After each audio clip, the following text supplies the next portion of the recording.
واخفض لهما جناح الذل من الرحمة وقل رب ارحمهما كما ربياني صغيرا আল্লাহ রাব্বুল আলামিন বললেন, ও গোলাম,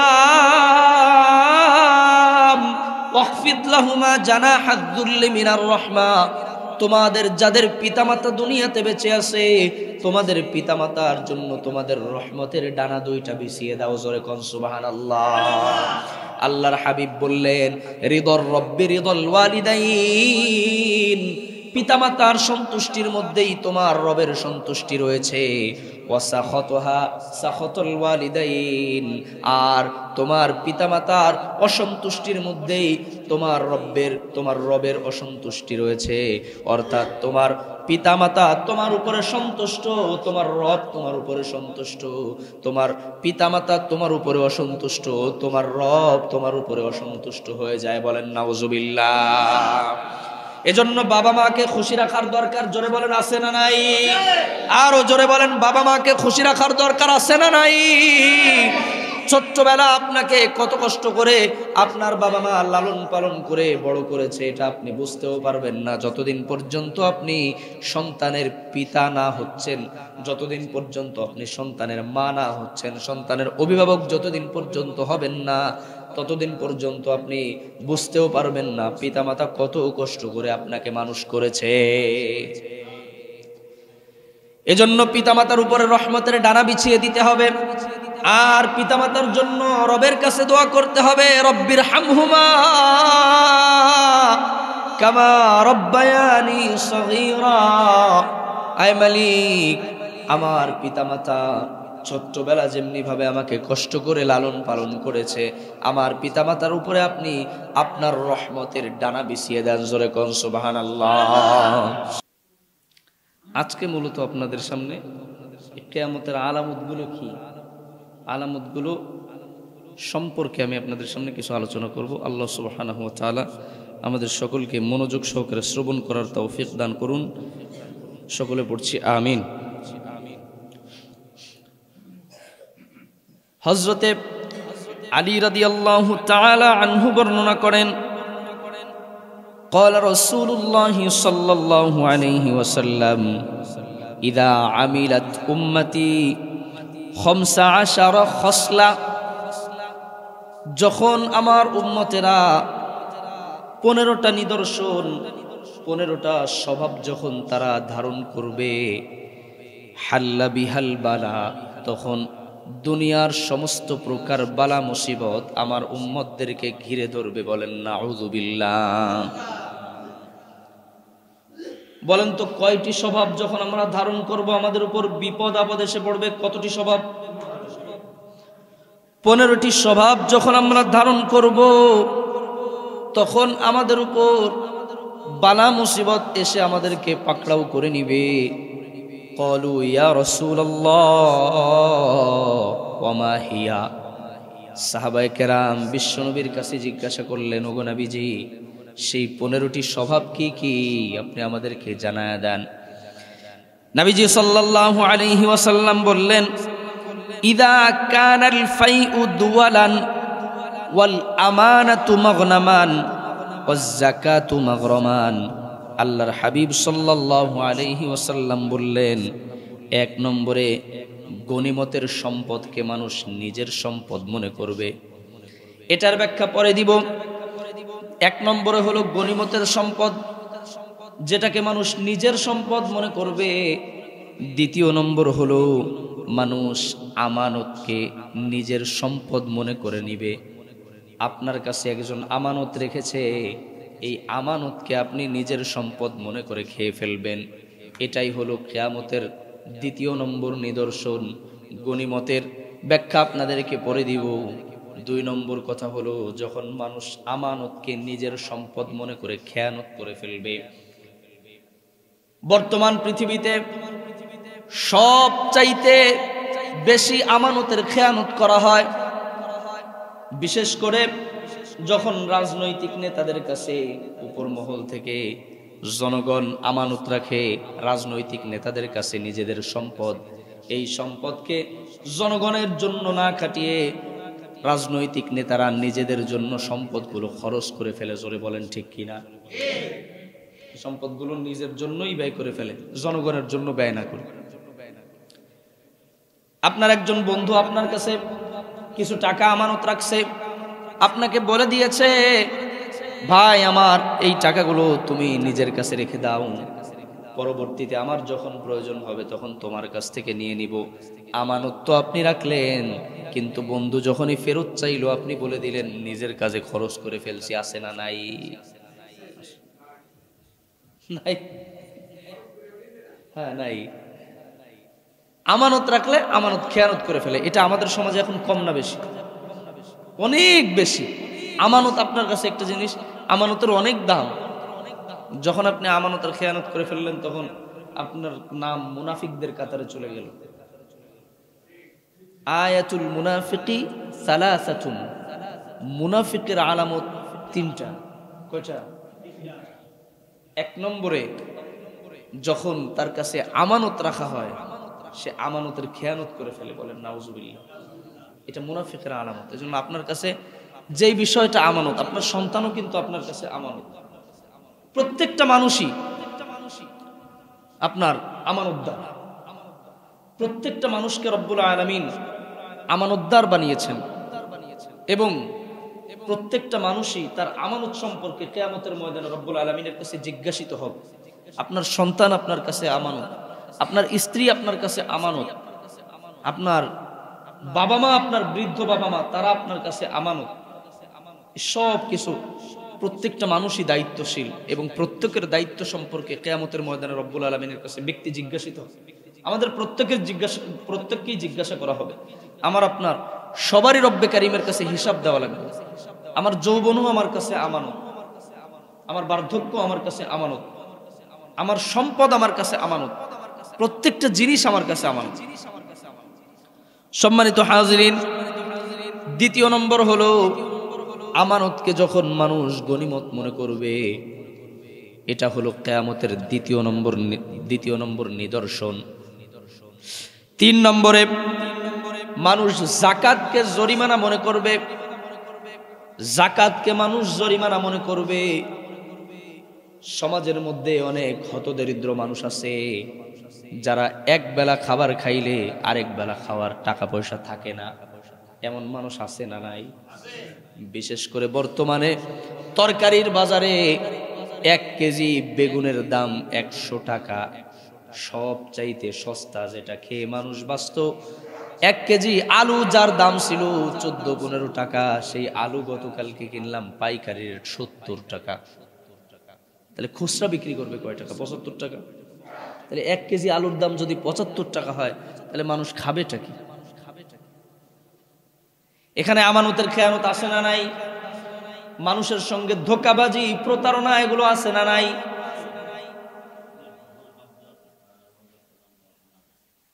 ইকোটা কমাই দাও তো।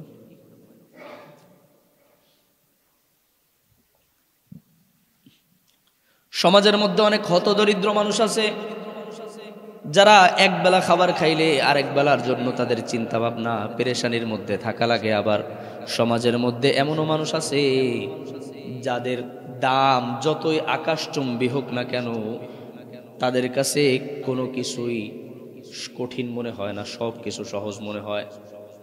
সম্মানিত উপস্থিতি, গরুর গোশতের কেজি যদি 2000 টাকাও হয়ে যায় তাও কিছু কিছু মানুষের গায়ে লাগবে না। আছে না নাই? এরকম মানুষও সমাজে আছে। এই সমস্ত মানুষদের কাছে যদি ওই হতদরিদ্র মানুষগুলোর জন্য যাকাত চাওয়া হয়, যদি বলা হয় তুমি যাকাত দাও, তাহলে ব্যক্তি যাকাত দিতে চাইবে না, তার সম্পদগুলোকে সে আঁকড়ে ধরে রাখার চেষ্টা করবে। ঠিক কিনা? সমাজের মধ্যে মানুষগুলো যদি সঠিকভাবে যাকাত প্রদান করত, যদি তারা সঠিকভাবে যাকাত দিত, তাহলে সমাজের মধ্যে কোনো মানুষ হতদরিদ্র থাকতো না।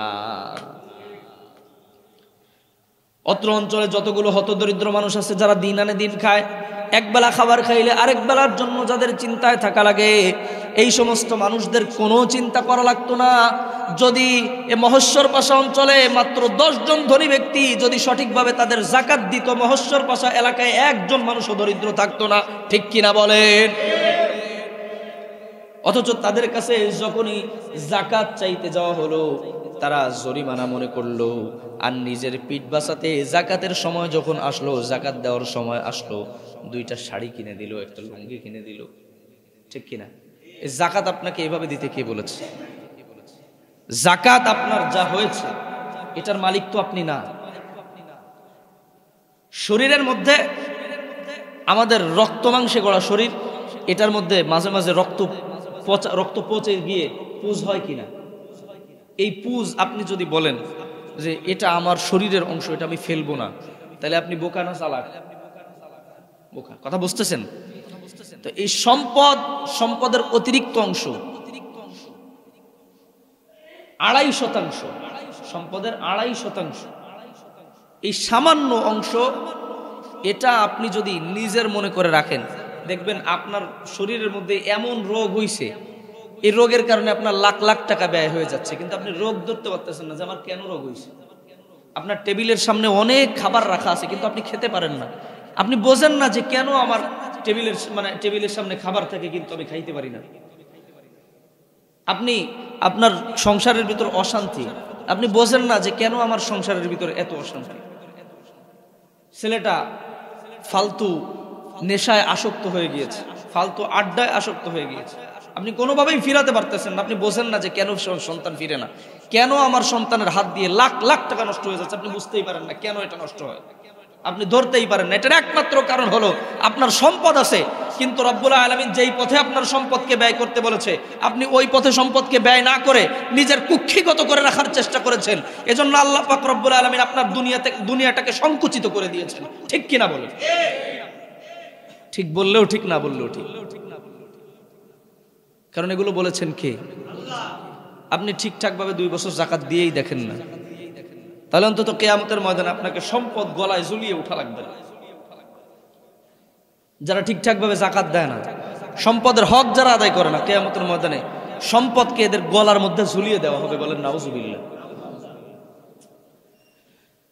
তাহলে 1 নম্বরে কিয়ামতের আলামত, কিয়ামতের নিদর্শন হলো যখন মানুষ গনিমতের সম্পদকে নিজের সম্পদ মনে করবে। 2 নম্বরে আমানতকে নিজের সম্পদ মনে করবে, আমানতকে মানুষ খেয়ে ফেলবে।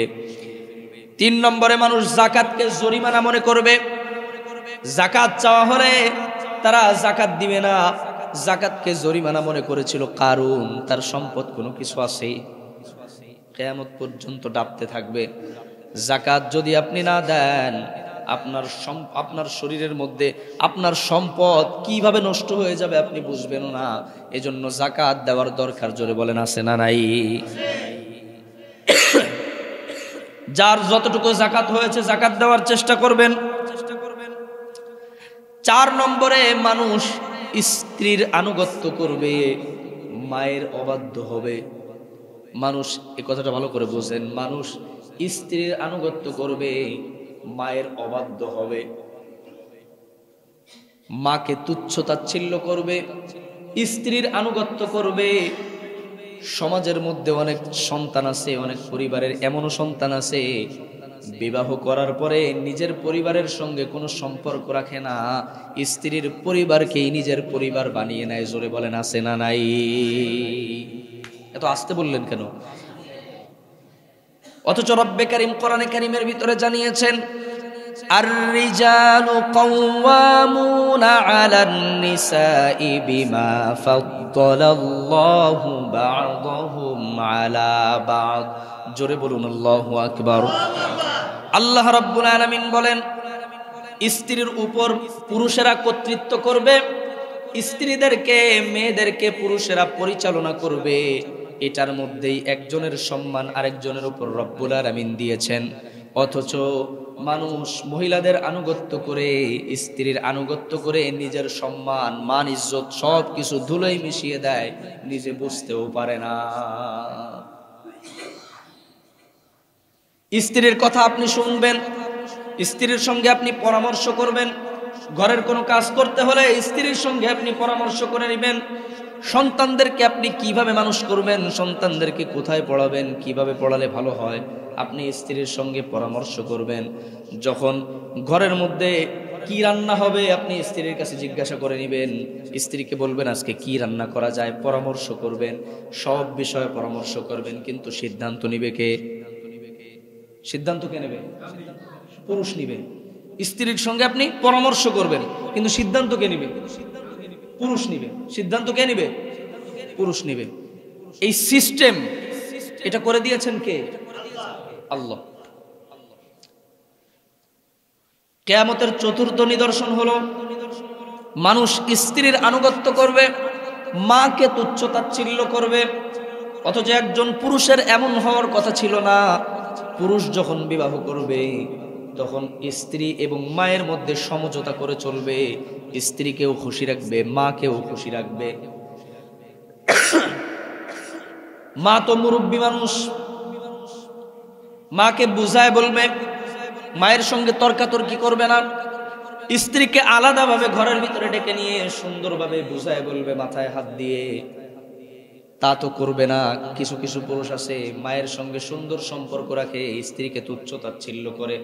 আবার কেউ কেউ আছে স্ত্রীর সঙ্গে ভালো সম্পর্ক রেখে মায়ের সঙ্গে তুচ্ছ তাচ্ছিল্য করে। আমাদের সমাজে এটার সংখ্যা কম না বেশি? তাহলে এটাও কিয়ামতের একটা নিদর্শন, এটাও একটা কিয়ামতের আলামত। উভয়ের সঙ্গে সমঝোতা করবে। পুরুষ তো এমন হবে, মাকেও খুশি রাখবে, স্ত্রীকেও খুশি রাখবে। মা একটু বকাঝকা করছে স্ত্রীকে, স্ত্রীকে বোঝায় বলবে, অন্যভাবে বোঝাবে, মাকে অন্যভাবে বোঝাবে। মায়ের সঙ্গে তর্কাতর্কি না করে স্ত্রীকে আলাদাভাবে বোঝাবে। 5 নম্বর নিদর্শন হলো মসজিদগুলোতে কথার শব্দ বেড়ে যাবে। মানুষ, অবাঞ্ছিত মানুষেরা মসজিদের মধ্যে উচ্চবাচ্য করতে আরম্ভ করবে। এটার সংখ্যা আমাদের সমাজে কম না বেশি? মানুষ মসজিদের মধ্যে উচ্চবাচ্য করবে, চিল্লাপাল্লা করবে। এটাও একটা কিয়ামতের নিদর্শন, কিয়ামতের আলামত। 6 নম্বরে মানুষ বন্ধুর সঙ্গে সদয় আচরণ করবে, বন্ধুর সঙ্গে মানুষ ভালো সম্পর্ক রাখবে, আর বাবার সঙ্গে মানুষ অবাধ্যতা করবে। 4 নম্বরে বলেছি মানুষ স্ত্রীর সঙ্গে স্ত্রীর আনুগত্য করবে, মাকে তুচ্ছ তাচ্ছিল্য করবে। আর 6 নম্বরে মানুষ বন্ধুর সঙ্গে সুন্দর আচরণ করবে, সদয় সম্পর্ক রাখবে, আর পিতার সঙ্গে তুচ্ছ তাচ্ছিল্য করবে। খুব ভালো করে বোঝার চেষ্টা করেন। অথচ রব্বে কারীম কোরআনে কারীমের সূরা বানী ইসরাঈলের ভিতরে জানিয়েছেন, واخفض لهما جناح الذل من الرحمة وقل رب ارحمهما كما ربياني صغيرا। আল্লাহ রাব্বুল আলামিন বললেন, ও গোলাম, ওয়াখফিদ লাহুমা জানাহাদ যুল্লি মিনার রাহমা, তোমাদের যাদের পিতামাতা দুনিয়াতে বেঁচে আছে, তোমাদের পিতামাতার জন্য তোমাদের রহমতের ডানা 2টা বিছিয়ে দাও। জোরে কোন সুবহানাল্লাহ। আল্লাহর হাবিব বললেন, রিদর রব্বি রিদল ওয়ালিদাইন, পিতামাতার সন্তুষ্টির মধ্যেই তোমার রবের সন্তুষ্টি রয়েছে। ওয়াসাখতুহা সাখতুল ওয়ালিদাইন, আর তোমার পিতামাতার অসন্তুষ্টির মধ্যেই তোমার রবের অসন্তুষ্টি রয়েছে। অর্থাৎ তোমার পিতামাতা তোমার উপরে সন্তুষ্ট, তোমার রব তোমার উপরে সন্তুষ্ট। তোমার পিতামাতা তোমার উপরে অসন্তুষ্ট, তোমার রব তোমার উপরে অসন্তুষ্ট হয়ে যায়। বলেন নাউজুবিল্লাহ। এজন্য বাবা মাকে খুশি রাখার দরকার। জোরে বলেন আছে না নাই? আরো জোরে বলেন, বাবা মাকে খুশি রাখার দরকার আছে না নাই?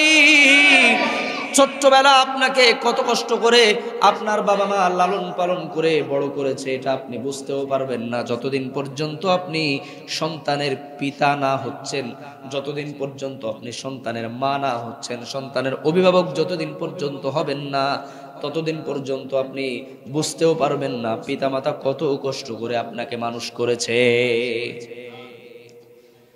এজন্য পিতামাতার উপরে রহমতের ডানা বিছিয়ে দিতে হবে। আর পিতামাতার জন্য রবের কাছে দোয়া করতে হবে, রব্বির হামহুমা কামা রব্বায়ানি সগীরা। আয় মালিক, আমার পিতামাতা ছোট্টবেলা যেমনি ভাবে আমাকে কষ্ট করে লালন পালন করেছে, আমার পিতামাতার উপরে আপনি আপনার রহমতের ডানা বিছিয়ে দেন। জোরে কোন সুবহানাল্লাহ। সম্মানিত উপস্থিতি, তাহলে পিতামাতার খিদমত করা দরকার আছে না নাই? যারা নিজের আয়ু বাড়াতে চান, যারা নিজের আয়ু, নিজের হায়াতের জিন্দেগির সময়কাল যারা বাড়াতে চান, তারা পিতামাতার সঙ্গে সদাচরণ করবেন, মুরব্বীদের সঙ্গে সদাচরণ করবেন। কারণ মুরব্বীদেরকে যদি সম্মান না দেখান, অটোমেটিক্যালি আপনার হায়াত থেকে সময় কমে যায়, ঠিক কিনা? 6 নম্বরে মানুষ বন্ধুর সঙ্গে সদয় আচরণ করবে, পিতার সঙ্গে মানুষ অসদাচরণ করবে। আর 7 নম্বরে মানুষ ক্ষতির হাত থেকে বাঁচার জন্য অবাঞ্ছিত মানুষদেরকে সম্মান করবে। একজন মদারু, মদ খায়, একজন জুয়াড়ি, জুয়া খেলে নিজের সম্পত্তি নষ্ট করেছে, নিজের সম্মান নষ্ট করেছে। একজন গুন্ডা মাস্তান, তার কোনো সম্মান আছে নাকি? গুন্ডা মাস্তান, তার কোনো সম্মান আছে? মানুষের সঙ্গে অন্যায় আচরণ করে, মানুষের সম্পত্তি অন্যায়ভাবে লুণ্ঠন করে, মানুষের সঙ্গে অসদাচরণ করে, মানুষের সঙ্গে খারাপ আচরণ করে, এই মানুষটাকে মানুষ সম্মান করবে এই কারণে যে তাকে যদি সম্মান না করে তাহলে বিপদের সম্মুখীন হতে হবে। আছে না নাই?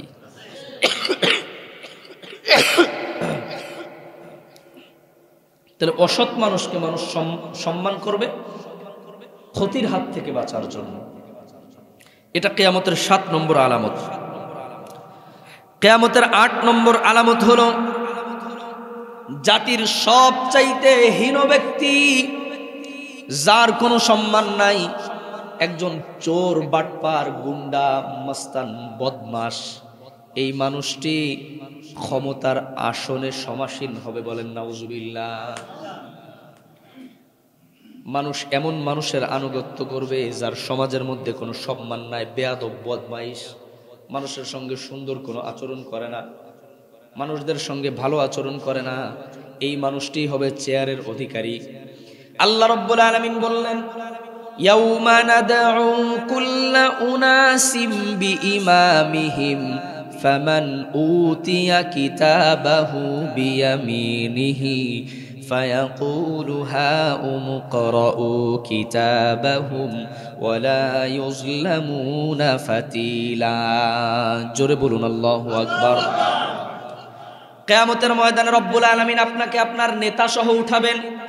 কোন মানুষটাকে আপনি ভোট দিয়েছেন, সমাজের নেতৃত্ব দেওয়ার জন্য কোন মানুষকে আপনি ভোট দিয়েছেন, আপনি খুব ভালো করে জানেন। এই ব্যক্তি যদি সমাজের নেতা হয় তাহলে মানুষদের রিলিফের চালগুলোর খাটের নিচে পাওয়া যাবে। আপনি খুব ভালো করে জানেন এই মানুষটাকে যদি ভোট দেওয়া হয় তাহলে মানুষের তেল মেরে খাবে, ডাল মেরে খাবে, চাল মেরে খাবে, রাস্তা মেরে খাবে, কালভার্ট মেরে খাবে, এমনকি সরকারের পক্ষ থেকে যা কিছু বরাদ্দ হবে সব মেরে খাবে।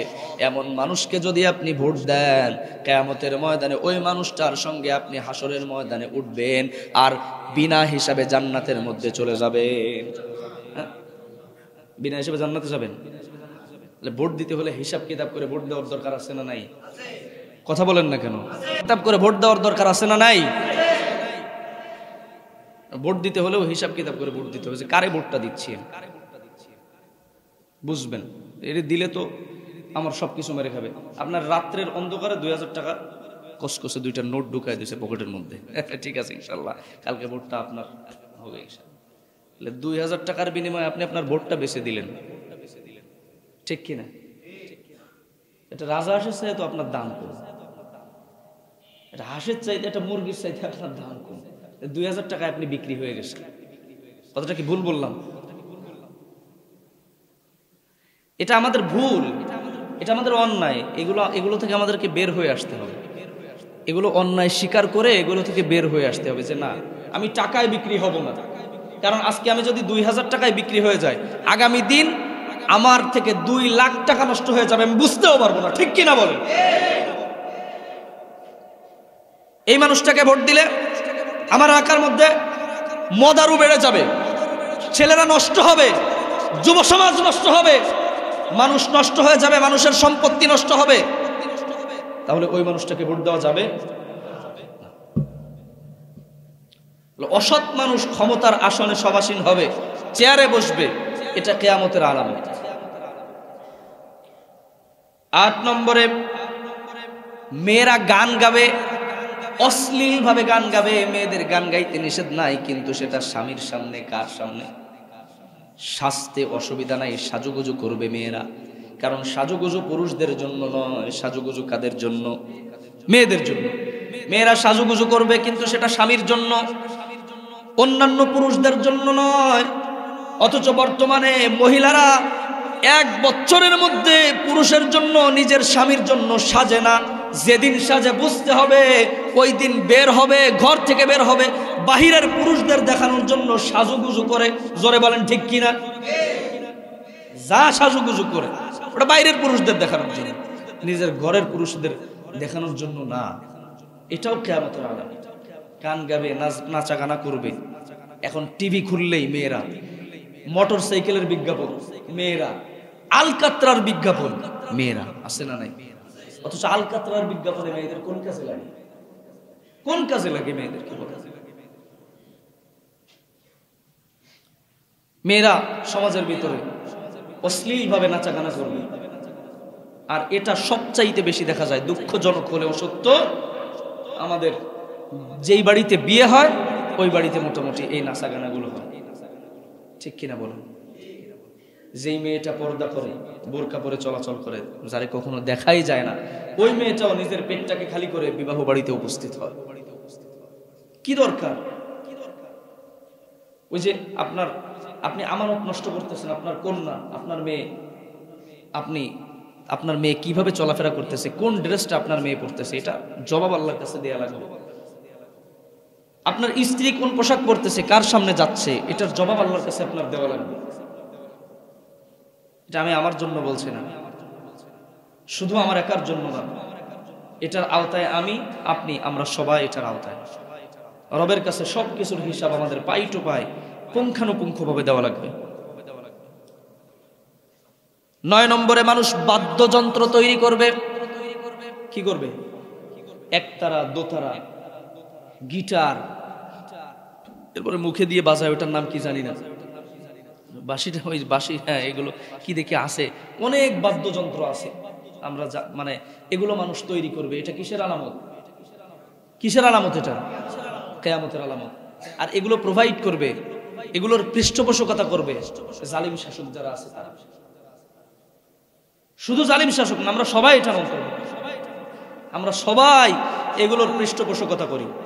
হিসাব করে দেখেন, যদি একটা কনসার্টের আয়োজন করা হয় কোনো বাধা নাই, কিন্তু কোরআনের মাহফিল করতে গেলে বাধা আছে না নাই? বাধা এটা তো পরের কথা। আপনার কাছে যদি নাচা গানার জন্য যদি টাকা চাওয়া হয়, যদি বলা হয় যে বাংলাদেশের ব্র্যান্ডের যে নায়িকাগুলো আছে, নায়িকাগুলো মাঠে আসতেছে, আপনারা সবাই চাঁদা দেন, যদি টাকা নাও থাকে কিস্তি তুলে টাকা দেন। ঠিক কিনা বলেন? কিন্তু মাহফিলের জন্য, কোরআনের মাহফিল যেখানে কোরআনের কথা হবে, সেখানকার জন্য যদি আপনার কাছে টাকা চাওয়া হয়, তাহলে 10 টাকা বের হইতে গেলেও খবর আছে। মাহফিল তো পরে থাক, ওটা আলাদা জিনিস। কিন্তু শুক্রবারে মুসল্লি যারা, অন্তত শুক্রবারের দিন যারা নামাজ পড়তে আসেন, তারাও পকেটে করে সিরা টাকাটা নিয়ে আসেন। ঠিক কিনা? যে টাকা ফকির নেয় না, 10 টাকার নোট একটা ফকিরে দেওয়া হয়েছে, ও টাকা আমি নেব না। কেন? ও মানুষ নেই, ও টাকা। চিন্তা করলেন, ঠিক আছে, কেউ যখন নিল না, তো শুক্রবারের দিন আস্তে করে মুঠির মধ্যে নিয়ে। ঠিক কিনা বলেন? সম্মানিত উপস্থিতি, তো বাদ্যযন্ত্রের হার বেড়ে যাবে, মানুষ বাদ্যযন্ত্র বাজাবে, এটা কিয়ামতের আলামত। 11 নম্বরে, মদ, এটা মানুষ ব্যাপক হারে পান করবে।